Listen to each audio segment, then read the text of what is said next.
دیکھو اگر حضرت یوسف علیہ السلام کا واقعہ آپ ہر مسلمان جانتا ہے، قرآن کریم کے اندر آیا ہے کہ ایک عورت نے ان کو گناہ کی دعوت دی، گناہ کی پیشکش کی، دروازے بند کر دیے، دروازوں پر تالے ڈال دیے اور کہا کہ آؤ گناہ کی دعوت کے لیے، گناہ کے اقدام کے لیے آؤ۔ اب یوسف علیہ السلام انسان ہیں، بشر ہیں، بھرپور جوانی ہے، خلوت ہے، تنہائی ہے، دروازے پر تالے پڑے ہوئے ہیں اور دل میں خیال بھی آ رہا ہے۔ قرآن کہتا ہے لقد ہمت بھی وہم بہا، زلیخا کے دل میں تو خیال تھا ہی تھا پکا کہ گناہ کرے۔ قرآن کہتا ہے کہ یوسف کے دل میں بھی خیال آ چلا تھا، ہم بہا، کیونکہ بشر تھے، انسان تھے، اللہ تعالیٰ نے دل میں جذبہ پیدا فرمایا تھا، اس لیے خیال ان کے دل میں بھی آ چلا تھا۔ لیکن اللہ تعالیٰ فرماتے ہیں اگر وہ اپنے پروردگار کی طرف سے دلیل نہ دیکھ لیتے تو مبتلا ہو جاتے۔ لیکن کیونکہ اللہ تبارک و تعالیٰ نے دل میں فجور کے ساتھ تقویٰ کا جذبہ بھی پیدا فرمایا تھا، اس واسطے حضرت یوسف علیہ السلام نے دو کام کیے۔ ایک یہ کہ اللہ تعالیٰ سے رجوع کیا کہ یا اللہ اس میں پھنس گیا ہوں، اس مصیبت میں، مجھے اپنے فضل و کرم سے اس سے نکال دیا۔ اللہ تعالیٰ سے دعا کی اور جتنا اپنے بس میں ممکن تھا دروازے کی طرف بھاگے، دوڑے، حالانکہ جانتے تھے کہ آگے دروازے پر تالے پڑے ہوئے ہیں، باہر نکلنے کا راستہ نہیں ہے، لیکن یہ سوچا کہ میرے بس میں اتنا ہی ہے کہ دروازے تک بھاگ کے چلا جاؤں۔ تو اللہ تعالیٰ سے دعا کی کہ اللہ میرے بس میں اتنا تھا کہ دروازے تک بھاگ کے چلا جاؤں، آگے دروازے کھولنا یہ آپ کی قدرت میں ہے، تو اے اللہ اپنی رحمت سے مجھے اس سے بچا لیجیے۔ دروازے کی طرف بھاگ کے چلے گئے، بھاگ کے جانے کے نتیجے میں کیا ہوا کہ جب پہنچے تو نہ صرف یہ کہ دروازے کے تالے ٹوٹ گئے بلکہ عورت کا شوہر کھڑا ہوا ملا۔ اللہ تبارک و تعالیٰ نے یہ کرشمہ دکھایا۔ یہ کمال جو یوسف علیہ السلام کا تھا، اگر کوئی فرشتہ ہوتا اس کے دل میں خواہش ہی نہ ہوتی، معصیت کی خواہش ہی نہ ہوتی، گناہ کا داعیہ ہی نہ ہوتا تو اس کا کوئی کمال نہیں تھا۔ لیکن یوسف علیہ السلام کے اندر خواہش پیدا کر کے اللہ تعالیٰ نے ان کو گناہ سے بچانے کی توفیق دی۔ یہ کمال تھا کہ جب انسان اپنے گناہ کے تقاضوں پر کو بچا کر سے اپنے آپ کو بچا کر تقویٰ کے راستے اختیار کرتا ہے تو اللہ تبارک و تعالیٰ کی طرف سے اس کا مقام فرشتوں سے آگے نکل جاتا ہے۔ اسی لیے حدیث میں آتا ہے کہ اگر کسی شخص کے دل میں کسی نامحرم عورت کی طرف دیکھنے کا جذبہ پیدا ہو، خواہش پیدا ہو، موقع بھی ہو، اور یہ فتنہ ہے جس میں آج عام ابتلا ہے کہ نامحرم کی طرف خوبصورت شکل کو دیکھنے کا دل میں جذبہ پیدا ہوا کہ میں اس کو دیکھ کر لذت حاصل کروں۔ اگر کوئی اللہ کا بندہ اس خواہش اور جذبے کو دبا کر اپنی نگاہ ہٹا لے، کہ قرآن نے یہ فرمایا کہ قل للمؤمنین یغضوا من ابصارہم ویحفظوا فروجہم، تو کیا ہوتا ہے؟ حدیث میں آتا ہے کہ جو شخص ایسا کر لے اس کو اللہ تعالیٰ ایمان کی ایسی حلاوت عطا فرماتے ہیں، ایمان کی ایسی مٹھاس عطا فرماتے ہیں جس کے آگے یہ بد نظری کی لذت ہیٹ ہو جاتی ہے، کیونکہ اس نے اللہ کی خاطر اپنی خواہش کو دبایا ہے۔ تو اللہ تبارک و تعالیٰ اس کو ایمان کی حلاوت عطا فرماتے ہیں، ایمان کی مٹھاس عطا فرماتے ہیں۔ تو پیغام سورت نے جو دیا ہے وہ یہ کہ یہ سارے تاریکی اور روشنی، تو فجور کی مثال تاریکی کی ہے اور تقویٰ کی مثال روشنی کی ہے کہ ہم نے تمہارے دل میں بھی یہ دونوں چیزیں پیدا کر دی ہیں، روشنی بھی اور اندھیرا بھی۔ فجور کا اندھیرا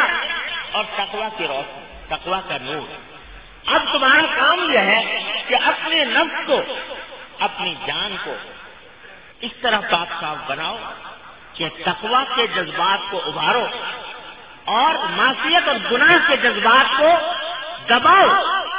ان کو کچلو۔ جتنا جتنا اس کو کچلو گے، جتنا جتنا ان خواہشات کے خلاف کام کرو گے، اتنا ہی اللہ تبارک و تعالیٰ کے ہاں محبوب ہوتے جاؤ۔ اقبال مرحوم نے، یہ ہوتا کیا ہے جب انسان کے دل میں خواہش پیدا ہوئی اس کو فلاں گناہ کر لوں، بد نظری کر لوں، غیبت کر لوں، جھوٹ بول لوں، رشوت لے لوں، یہ گناہ کا داعیہ دل میں پیدا ہو تو دل اگر اس کے خلاف کام کرے دل مچلتا ہے، دل کو صدمہ ہوتا ہے بظاہر دیکھنے میں کہ میں دل چاہ رہا تھا، میں نے اپنے آپ کو ہٹا لیا۔ لیکن یہ دل تو اللہ تعالیٰ نے بنایا ہی اس لیے ہے کہ اس پر چوٹیں ماری جائیں، یہ بنایا اس لیے اللہ تبارک و تعالیٰ نے کہ اس پر چوٹیں مار مار کر اس کو اللہ کی تجلی گاہ بنا دیا جائے۔ اقبال مرحوم بعض اوقات بڑی عارفانہ باتیں کرتے ہیں، اللہ شاعر مشرق اقبال، وہ کہتے ہیں کہ تو بچا بچا کے نہ رکھ اسے، تو بچا بچا کے نہ رکھ اسے کہ یہ آئینہ ہے وہ آئینہ، دل کے بارے میں کہتے ہیں، تو بچا بچا کے نہ رکھ اسے کہ یہ آئینہ ہے وہ آئینہ، جو شکستہ ہو تو عظیم تر ہے نگاہ آئینہ ساز میں۔ یہ دل جو ہے یہ اللہ تبارک و تعالیٰ نے بنایا اس لیے، تو بچا بچا کے رکھنا چاہتا ہے اس کو چوٹ نہ لگے، اس کو صدمہ نہ ہو، اس کی تکلیف نہ ہو۔ ارے یہ تو بنایا اس لیے کیا ہے کہ اس کو چوٹیں پڑے، اس کے اوپر ضربیں لگائی جائیں، اور جتنا جتنا یہ ٹوٹے گا اتنا ہی آئے گا ساز کی نگاہ میں عزیز ہوگا۔ تو بچا بچا کے نہ رکھ اسے کہ یہ آئینہ ہے وہ آئینہ، جو شکستہ ہو تو عزیز تر ہے نگاہ آئینہ ساز میں۔ جب کوئی اس طرح اپنے دل کو توڑتا ہے، جب کوئی اس طرح اپنے دل کو توڑتا ہے، یعنی خواہشات کو اللہ تبارک و تعالیٰ کی خاطر کچلتا ہے، جب اس طرح اپنے دل کو توڑتا ہے تو اللہ تبارک و تعالیٰ اپنے فضل و کرم سے اس کو اپنی تجلی گاہ بناتے ہیں۔ میرے شیخ حضرت عارفی قدس اللہ تعالیٰ سرہ ایک شعر پڑھا کرتے تھے، پہلے کبھی سننے نہیں آیا تھا، اس کا مطلب حضرت کے فرمانے سے سننا ہے۔ فرمایا کہ یہ کہہ کے کاسا ساز نے پیالہ پٹک دیا، یہ کہہ کے کاسا ساز نے پیالہ پٹک دیا، اب اور کچھ بنائیں گے اس کو بگاڑ کے۔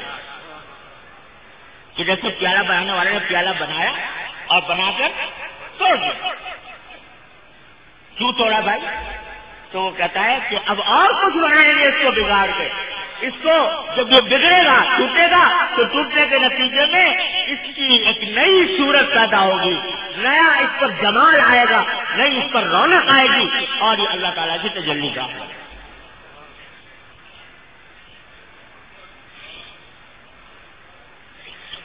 اور کبھی میں بھی شعر کہہ دیا کرتا تھا، تو ایک شعر میں نے کہا تھا یہی مضمون کہ درد دل دے کے مجھے اس نے یہ ارشاد کیا، درد دل دے کے مجھے اس نے یہ ارشاد کیا، اب ہم اسی گھر میں رہیں گے جسے برباد کیا۔ درد دل دے کے مجھے اس نے یہ ارشاد کیا، ہم اسی گھر میں رہیں گے جسے برباد کیا۔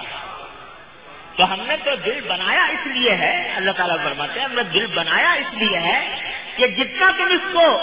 توڑو گے، اپنی خواہشات کے خلاف کام کر کر کے توڑو گے، اتنی ہی یہ میں اس کو اپنا گھر بناؤں گا، ہم اسی گھر میں رہیں گے جسے برباد کیا۔ اور یہی مفہوم ہے اس حدیث کا، ان اللہ مع المنکسرۃ قلوبہم، اللہ تبارک و تعالیٰ ان لوگوں کے ساتھ ہوتا ہے جن کے دل ٹوٹے ہوئے ہوتے ہیں، جن کے دل ٹوٹے ہوئے ہوتے ہیں، جو اس دل کو اللہ کے خاطر توڑ، کہ خواہشات، یہ فجور کی خواہشات اس کو بلا رہی ہے ایک طرف، لیکن وہ اللہ کی خاطر ان خواہشات کو کچلتا ہے، ان کو دباتا ہے اور دوسری طرف جاتا ہے تو اللہ تبارک و تعالیٰ اس کو اپنی معیت عطا فرماتا ہے، اللہ تعالیٰ اس کا ساتھی بن جاتا ہے۔ ہم اسی گھر میں رہے